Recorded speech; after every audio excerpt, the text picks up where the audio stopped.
Welcome to Faithful Film Fanatic. Well, I have Derrick on today. Thank you for joining me today. Yeah, thanks for having me on. So, what was your first impression of the movie Castaway? Oh man, well I saw this movie when I was pretty young. When it came out, I was like 10, and I saw it like right around that time. But I remember really loving this movie as a kid. Like it was, very emotional and moving. Just I didn't, get all the subtlety of it, at that age, but it definitely made an impact with me where I've gone and back and revisited it every couple of years for sure. Do you feel like the movie at the beginning taking the place around Christmas is kind of random, or do you feel like that adds to the theme of the movie? That's interesting. Yeah, because I forgot that this was like, oh, this is a Christmas movie at the start. And, a lot of the time when, movies have that Christmas theme, it is kind of touching on like family and stuff like that.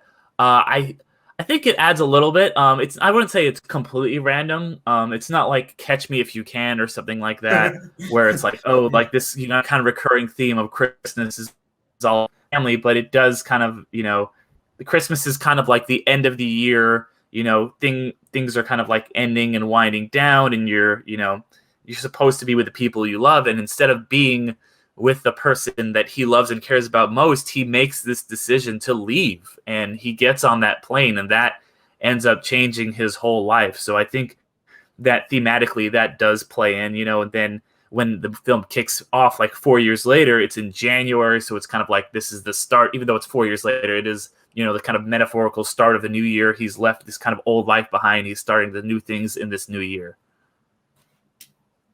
Yeah, I I had never seen the Castaway up until I had watched it, and I honestly was surprised because I thought it was going to be more about him surviving on the island instead of it being more about relationships, and I thought that was really cool. Yeah, definitely. Like I rewatching, I was like, wow, there is a lot of this that takes place off the island. Like essentially, it's just the second act that's on the island there. But Right. there is a whole huge chunk at the beginning, and then at least the last 30 minutes or so when he gets back to the world. So it's you kind of go into this expecting maybe something like Survivor or season one of Lost, but it's much more. I mean, I guess Lost is really about relationships too, but Yeah. it is much more just kind of like about like his drive to get off the island, not for himself but to get back to the person that he loves, and then that he should have never left. He should have never gone on that plane, like he says. And then when he gets back and that's gone, it's just the whole thing. It just comes back to the whole like all the stuff he talks about at the beginning of time, and he missed all that time, and he missed out on so much, and she went on and had this life, and he lost her, and it just makes it that much more heartbreaking and just so much more of a poignant film.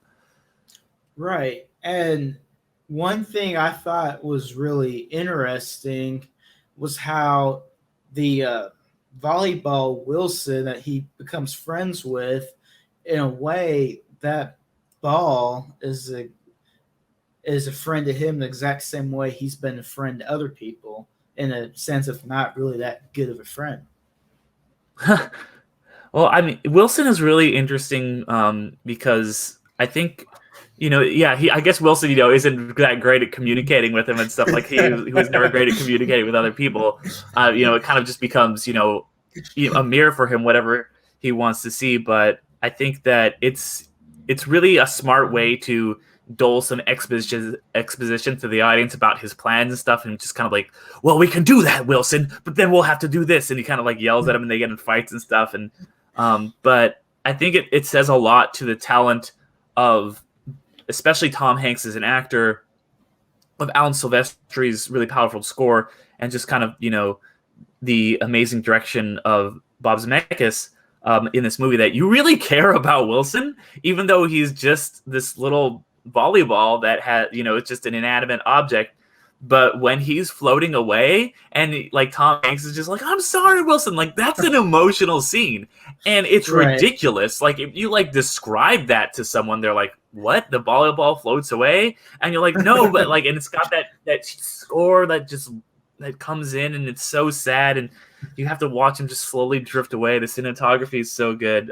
So yeah, it's really impressive that they made that's basically a character. Like to this day, people still love Wilson.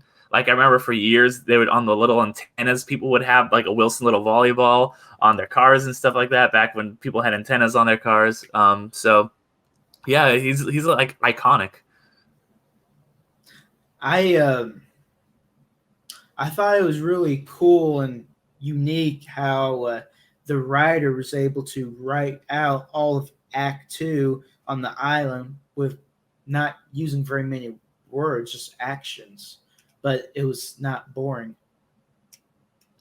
Yeah, you are really interested in, that first before he gets Wilson and starts having anybody to talk to, and it's just kind of, there by himself. And I was like thinking about like, what did the script say? Is it just lines of like descriptions, like he goes and does this and stuff. But there are some really powerful moments in that, like when he goes and he finds the body of his friend who is on the plane, and he kind of like buries him. It's just like, that is just so like, he is alone now. Like there is no one else here. The only other like human being that showed up on this thing was already dead, and he just kind of like buries him, and just like he kind of has to bury his old life. Right. And it does a lot of reflection on him as a person, because he didn't even have the guy that worked for his name right. He didn't even remember the guy's name. Who you that? Oh yeah. He looks at. He's like, oh yeah, is Alan? Yeah, exactly. Another thing I didn't pick up on until I started doing some research on the movie is Tom Hanks's character, Chuck Nolan. His character means to throw away. Okay, interesting. The reason Castaway, the title, has two words instead of one is because it's more about, like you said, the relationships and less to do with the actual shipwreck.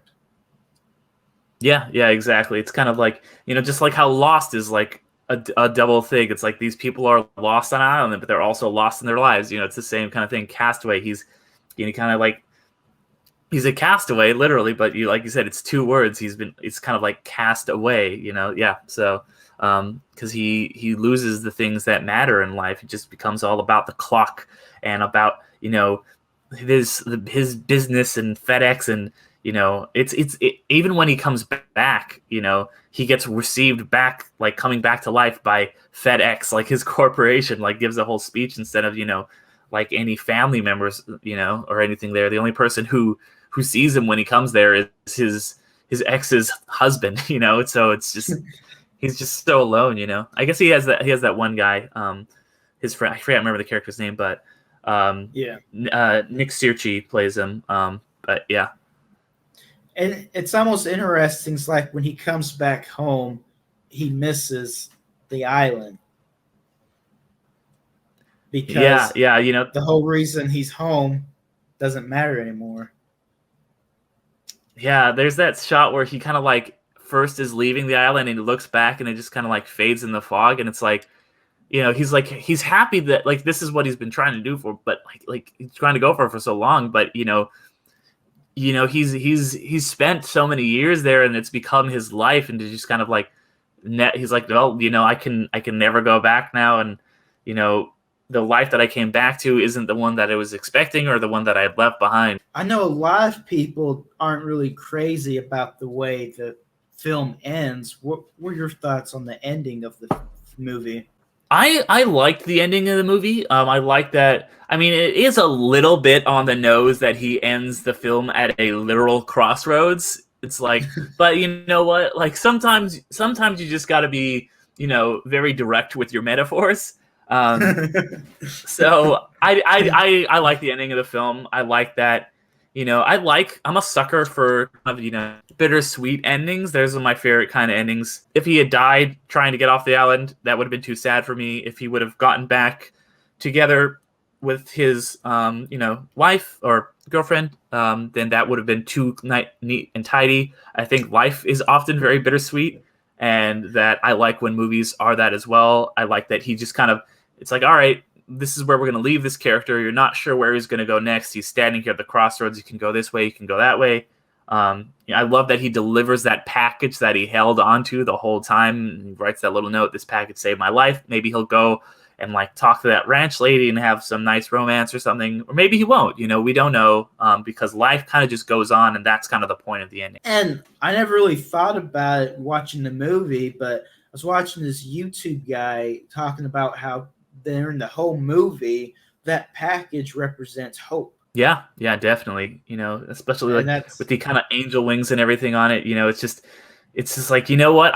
He's like, I won't open this because he's like, I still can do this one thing. I can still hold on to this, hope and never give up. And then especially when he paints that same symbol on the sail that he gets, they kind of like personify it. That's the kind of like the hope kind of comes in, and he gives him a way out. He says the wind gave me a sail or whatever. So yeah. Did you feel like this film overall felt realistic or not really? I'd say it seems like a pretty realistic film. I was interested because I was like thinking like you probably couldn't make this movie like today. Like I feel like technology is probably advanced to the point where like I don't know that he could be lost. But I felt like they give like a pretty realistic reason for like them not finding him. It's like, okay, they like, they lost communication, they went off course, and he's like, that's twice the size of Texas. Like that little line of exposition is all you need to hear to be like, that's why they never found him. The search grid would never have, covered that area. They wouldn't know to look there. So I think it did a good job with that. Not that I think that realism is necessarily the most important thing in a movie, because I like a lot of movies that tend to stray away from that. Right. But I think this one did a good job of kind of like making you feel like you were in the real world. And I felt like overall the writing and the characters were done pretty well. Yeah, no, definitely. Really, really well written film. Like I said, that's how it was able to sell you on, caring about a volleyball so much.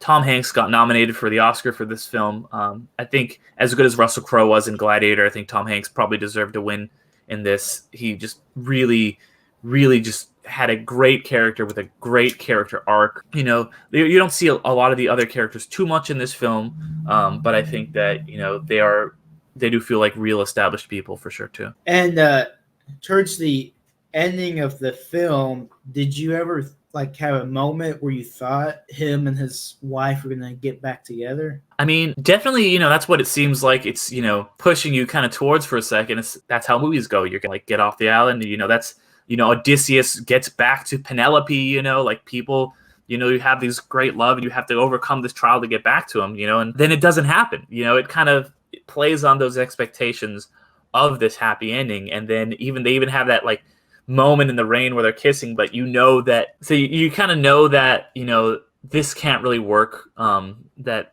she has a family, and she has a kid and stuff like that, and she can't just give up everything to just go back and have that part of her life back, because that time has passed. Would you recommend this movie for people to watch today? Oh yeah, I would absolutely watch this film. I think it's one of Zemeckis' best. Other than the Back to the Future trilogy, I think it's probably my favorite Robert Zemeckis film. Just great acting, great scripts, cinematography. Just, a really incredible film that I think, I'd say probably like 4.5 stars out of 5 on my Letterboxd, I think is what I rated it. Really good film. And did you feel like the film was made with passion and a lot of heart? Oh yeah, definitely. Like you can tell that there was some time and effort that went in this movie, especially since they took that whole year break. They did, which is something you don't really see in movies. They don't like often go on hiatus for a year so that Tom Hanks he lost 50 pounds, he grew that beard and everything, so that he could make this complete physical transformation that you would see in the movie. So there was definitely, they didn't do this the quick or easy way. they did this the right way for sure. All right. And then you were wanting to talk about the movies and my theme for my podcast. Yeah, so I know that your theme kind of for season 2 here is that, and correct me if I'm wrong, but like that a lot of films that come out today, even your season 2 trailer, you said that they don't really stack up to the films of the past, that they are just kind of made to just kind of make money rather than with any passion, and they are kind of like often very political and stuff like that, which is true. I agree with that, but I also think that the films of the past are the same. I think that if you're saying that, and I respectfully kind of disagree with that, because I think that movies have always kind of been that.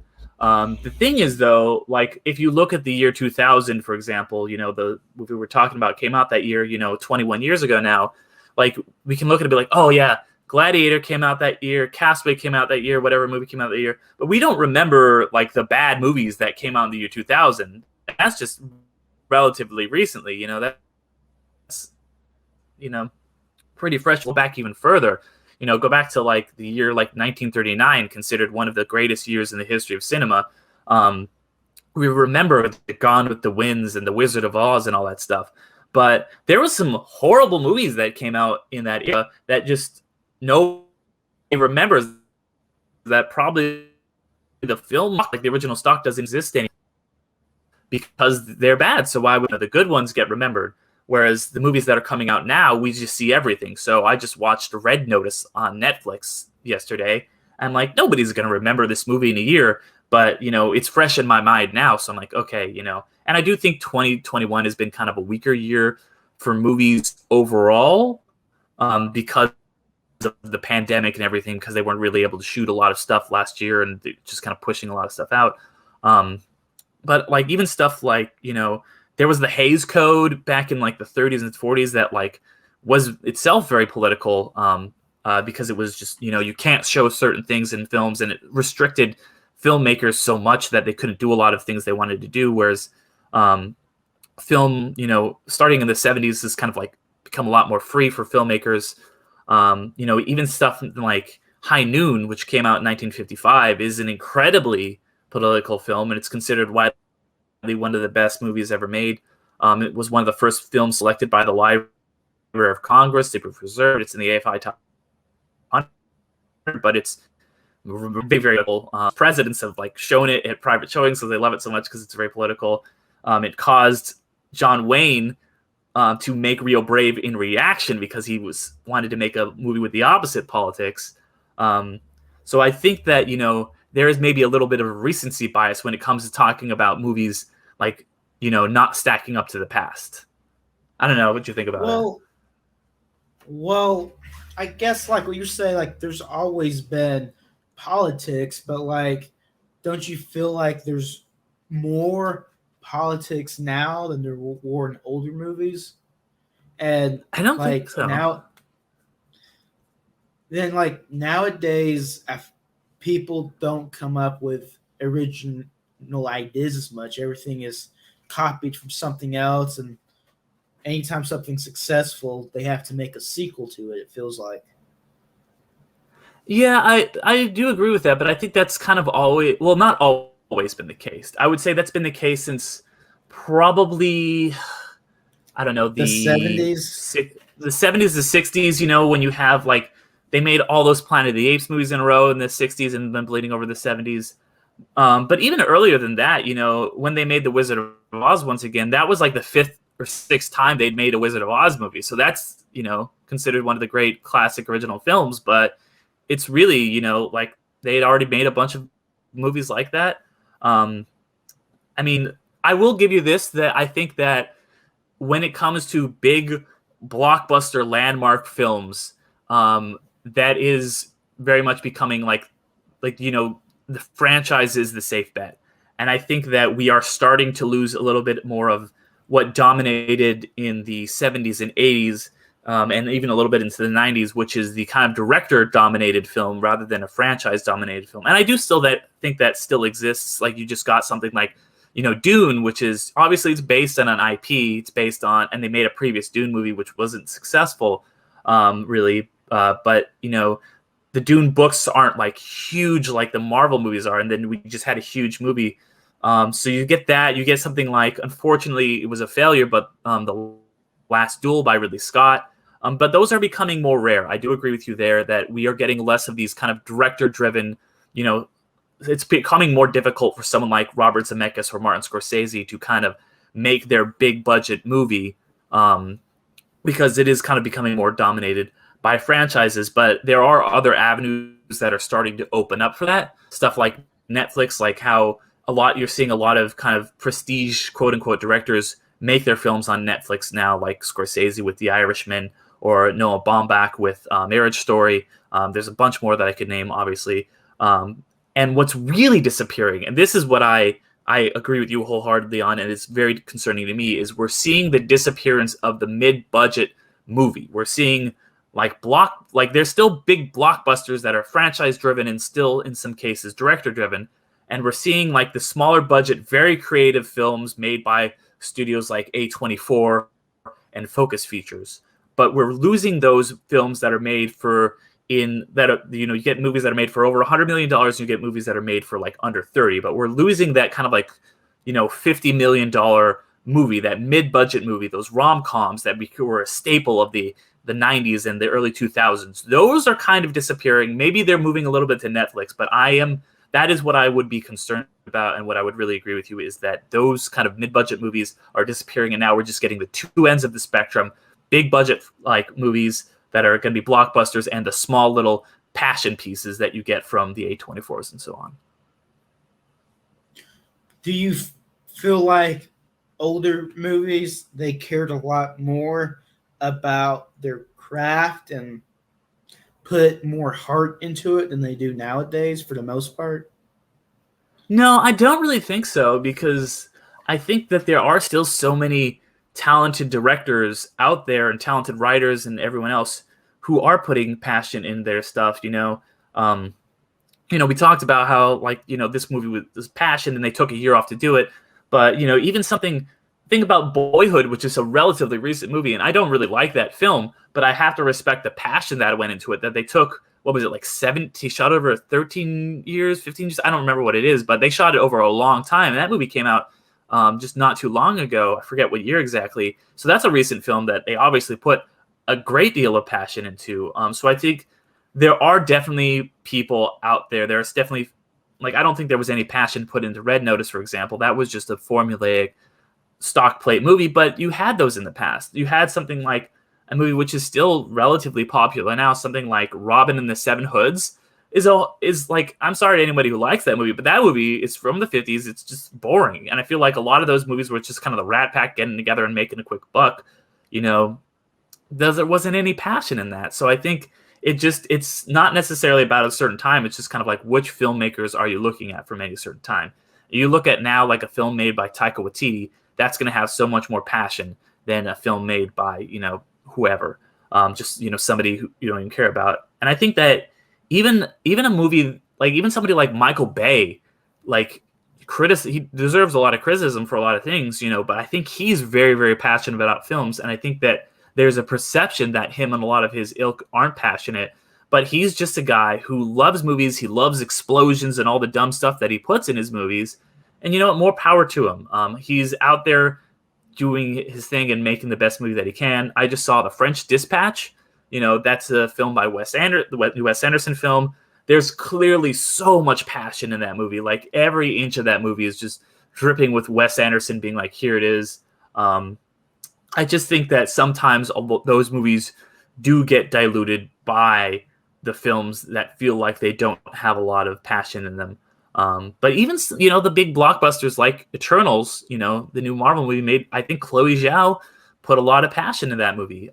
There's some things about it that I'm like, it didn't jive with me necessarily, but I did like it overall. And I did appreciate that she was trying to do something, different and kind of work within that Marvel formula, but still have the clear passion that she had for it came through.